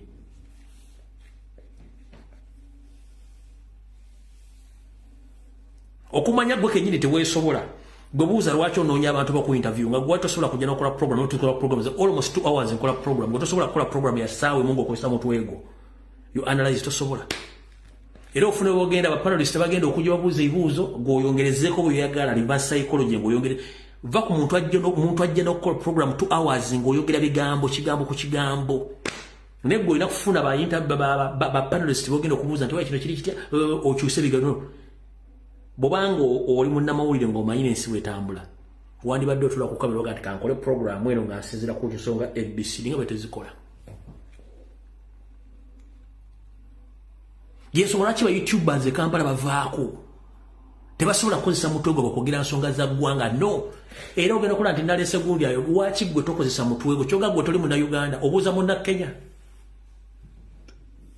ba YouTuber babuuza mwenna abali e Kampala abalwanyisa Kyagulanyi gwoleta panelist ayombese oba avume Kyagulanyi ebibuuzo by'omubuuza gwe tosobola byebuuza n'obyogera oba gwe mu Uganda toliimu ne mweteka nembanga ba foreigners ba foreign journalists abazo okubuuza azifu mutemuliimu oli bwayogera amazima kati eyo togenda ku nsonga why kitegeeza temuli confident ku bitu bimwogera muti okwogera kati kafa basobola obyogera tubyogere era singa tubadde mu nsi erimu amateeka gagobererwa nga bwe tubyogera na bwe twandibadde Kampala tubyogera nga tuwali akuba ku mukono nene mukimanyi nti okwogera amazima Kampala kissa namwe mukimanyi nti okwogera amazima Kampala kikwatisa kikuttisa yensonga lwaki mwasala okudda ku layiri y'okuwemula okuvuma n'okuwaayiriza kubanga bye mwagala mukikombere mu system nga wenguli mulyawo ssente oli bwajja nayogera amazima toyogera ekyo kireke n'okwogera kulinnya Kyagulanyi kibatiisa that means erinnya likutiisa kubanga nalyo liri more valuable than what you are doing right now kinjagala obategeeza nti oli bwayogera ku nsonga entuufu toyogerayo togendayo why ne bwobanga bwogera ku nsonga ezivuma Kyagulanyi agenda mu maaso oli ku nsonga kubanga mmwe kenyi temusobola kwogera nsonga ziruma ggwanga naye ate ezivunza abalwanirira mmwe ate muziwa amakulu okusinga ensonga ezirina amakulu.